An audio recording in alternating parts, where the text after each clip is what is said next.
जोहार। मैं आनंद कुमार और आप देख रहे हैं जनमन की बात। जनमन की बात में आगे बढ़ने से पहले अगर आपने मेरे चैनल को सब्सक्राइब नहीं किया है तो कृपया इसे सब्सक्राइब कर लें। वीडियो पसंद आते हो तो इन्हें शेयर करें, लाइक करें और कमेंट करके मुझे बताते रहें कि मेरे वीडियोस आपको कैसे लग रहे हैं। तो शुरू करते हैं आज की बात। केंद्रीय गृह मंत्री अमित शाह आज झारखंड के दौरे पर थे। चाईबासा में उन्होंने एक सभा की, विजय संकल्प सभा। इसमें उन्होंने झारखंड से लोकसभा की सभी सीटों और कोल्हान की 14 विधानसभा सीटों पर जीत के लिए कार्यकर्ताओं में जोश और ऊर्जा भरी। नेताओं से कहा गया कि आपसी मतभेद और मनभेद भुलाएं और संगठन के हित में जुट जाएं। हालांकि यह काम जरा मुश्किल है, क्योंकि खेमों में भटी भाजपा के लिए एकजुट होना जरा कठिन लगता है, और खास करके तब जबकि अलग अलग नेताओं के अलग अलग गुट एक दूसरे से उलझते रहते हैं, खास करके कोल्हान के इलाके में, जहां आरोप लगते हैं कि जमशेदपुर में सिर्फ एक व्यक्ति के इशारे पर पूरा महानगर का संगठन काम कर रहा है और भाजपा के बाकी नेता निराश हैं, हताश हैं, अपने घरों में बैठे हुए हैं। बहरहाल, आज बात इसकी नहीं हो रही है कि भाजपा कितने गुटों में बटी है और उसकी चुनाव की राह कितनी मुश्किल है। बात इसकी हो रही है कि चाईबासा में अमित शाह ने अपने 17 मिनट के भाषण में अवैध घुसपैठ का जिक्र किया। माताओं, भाइयों, बहनों, अवैध घुसपैठिए जनजातीय बच्चियों से जबरन शादी कर रहे हैं और उसके बाद में उनकी जमीन ऐंठ रहे हैं। मैं आज चेतावनी देना आया हूं हेमंत सरकार को कि घुसपैठियों की इस हिमाकत को रोकिए, वरना झारखंड की जनता आपको माफ नहीं करेगी। वोट बैंक की लालच जनजाति के हित से बड़ी नहीं हो सकती, और आपने तो आदिवासी होकर एक काम किया है। वोट बैंक की लालच जनजाति के हित से बड़ी नहीं रखनी चाहिए। मित्रों, मैं आज इनको कहने आया हूं कि आदिवासी माता बहनों की रक्षा करना हम सबकी जिम्मेदारी है। आपके दिन समाप्त हो चुके हैं। अमित शाह ने कहा कि अवैध घुसपैठिए जनजातीय बच्चियों से जबरन शादियां कर रहे हैं और उसके बाद उनकी जमीन ऐंठ ले रहे हैं।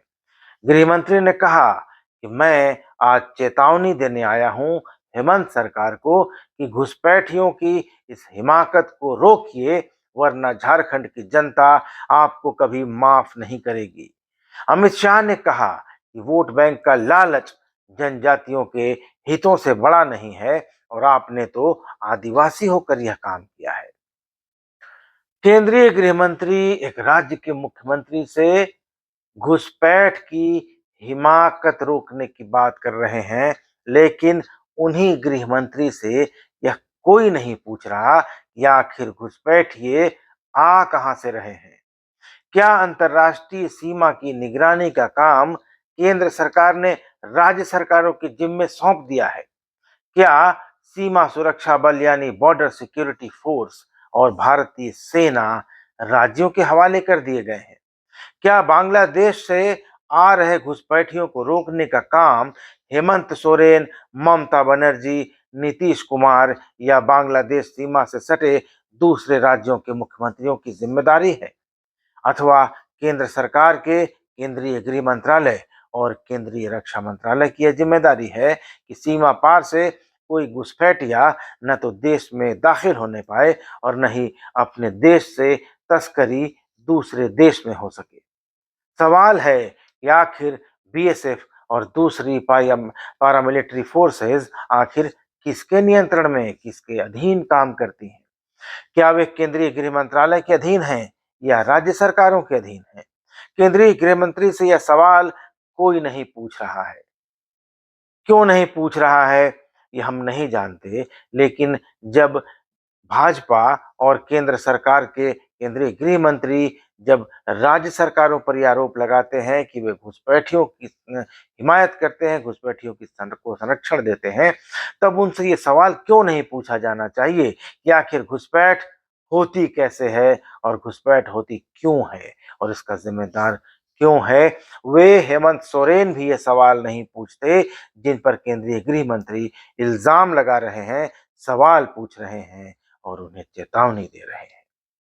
गृह मंत्री ने आज झारखंड के मुख्यमंत्री हेमंत सोरेन को चेतावनी दी कि वे घुसपैठियों की इस हिमाकत को रोकें, वरना झारखंड की जनता उन्हें माफ नहीं करेगी। गृह मंत्री ने हेमंत सोरेन को यह भी कहा कि वोट बैंक का लालच जनजातियों के हितों से बड़ा नहीं हो सकता और आपने तो आदिवासी होकर यह काम किया है। झारखंड में भाजपा के नेता पहले भी आरोप लगाते रहे हैं कि झारखंड की सरकार घुसपैठियों को मदद कर रही है और संथाल परगना के इलाके में तो उन्हें जनजातीय लड़कियों से शादियां करने और बसने की छूट दे दी गई है, जिससे उस इलाके की डेमोग्राफी यानी आबादी बदल रही है। भाजपा के गोड्डा से सांसद डॉक्टर निशिकांत दुबे और बीजेपी विधायक दल के नेता पूर्व मुख्यमंत्री बाबूलाल मरांडी लगातार इस बात को उठाते रहे हैं।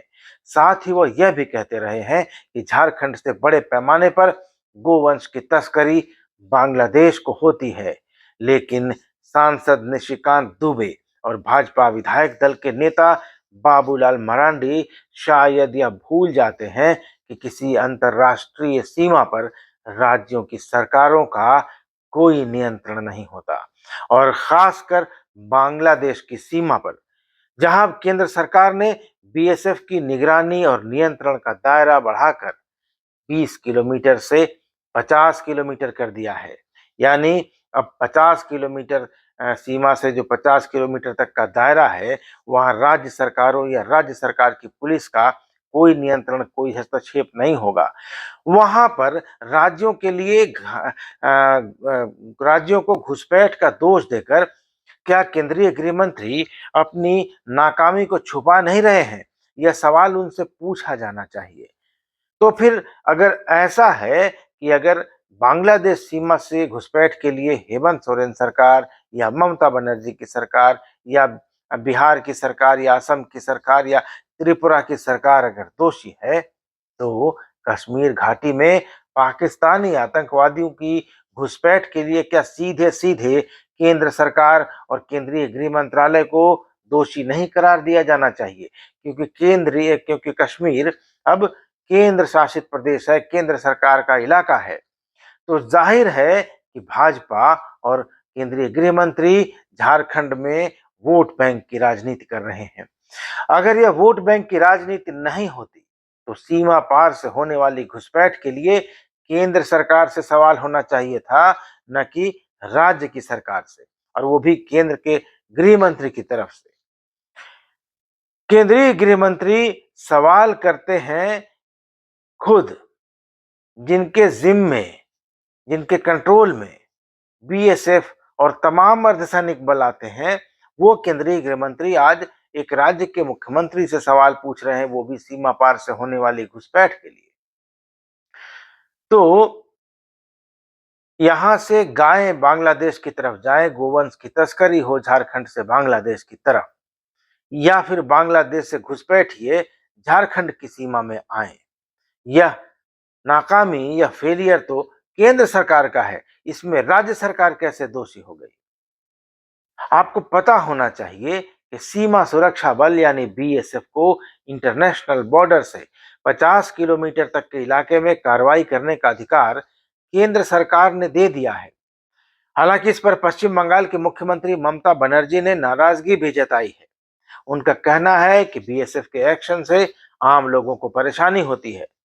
मीडिया रिपोर्ट्स के मुताबिक पिछले दिनों अमित शाह की अध्यक्षता में कोलकाता में एक बैठक हुई। पश्चिम बंगाल के सचिवालय में यह 25वीं पूर्वी क्षेत्रीय परिषद की बैठक थी, जिसमें अवैध घुसपैठ, सीमा पार तस्करी और संवेदनशील भारत बांग्लादेश सीमा से जुड़े अन्य मुद्दों पर चर्चा हुई। अमित शाह की मौजूदगी में पश्चिम बंगाल की मुख्यमंत्री ममता बनर्जी ने बीएसएफ के अधिकारियों से बहस की। दोनों पक्षों में बहस हो गई। बता दें कि ममता बनर्जी इससे पहले भी बीएसएफ पर आरोप लगा चुकी हैं। मई 2022 में उन्होंने कहा था कि बीएसएफ इंटरनेशनल बॉर्डर के उस पार गायों की तस्करी कराती है और लोगों की हत्या करके उनका शव बांग्लादेश में फेंक देती है। तो डॉक्टर निशिकांत दुबे जब ये आरोप लगाते हैं कि झारखंड से बांग्लादेश की तरफ गायों की तस्करी होती है, तो ये ममता बनर्जी का आरोप उनको ध्यान में रखना चाहिए कि उन्होंने आरोप लगाया है कि ये तस्करी बीएसएफ के बिना नहीं हो सकती, क्योंकि झारखंड सरकार की सीमा अंतर्राष्ट्रीय सीमा से 50 किलोमीटर पहले खत्म हो जाती है। झारखंड का शासन प्रशासन वहां 50 किलोमीटर के दायरे के बाद नहीं जा सकता।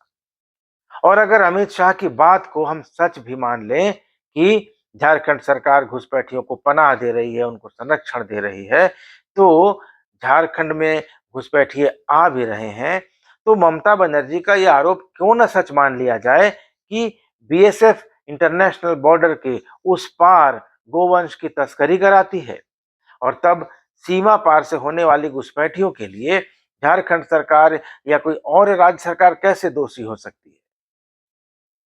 तो फिर क्यों नहीं इसके लिए केंद्र सरकार दोषी है, और फिर क्यों नहीं इसके लिए अमित शाह से सवाल पूछा जाना चाहिए? अगर इस बात को मान लिया जाए कि घुसपैठ नहीं हो रही है और ये सिर्फ एक राजनीतिक आरोप है, तो अमित शाह का भी आरोप राजनीतिक आरोप साबित हो जाएगा कि भाजपा जो आरोप लगाती है, या भाजपा के सांसद जो आरोप लगाते हैं कि हेमंत सोरेन सरकार घुसपैठियों को संरक्षण दे रही है, घुसपैठिए यहाँ जनजातीय लड़कियों से शादियां कर रहे हैं और यहाँ की डेमोग्राफी बदल रही है और मुस्लिम आबादी बढ़ रही है। क्योंकि जब भाजपाई आरोप लगाते हैं कि बांग्लादेशी घुसपैठियों से झारखंड की डेमोग्राफी बदल रही है, तो अपने आप यह सवाल उठेगा कि घुसपैठिए आखिर आ कहाँ से रहे हैं और उन्हें आने की इजाजत कौन दे रहा है? सोचिएगा जरूर। मिलेंगे अगले वीडियो में, तब तक देखते रहिए जनमन की बात मेरे यानी आनंद कुमार के साथ। धन्यवाद। नमस्कार।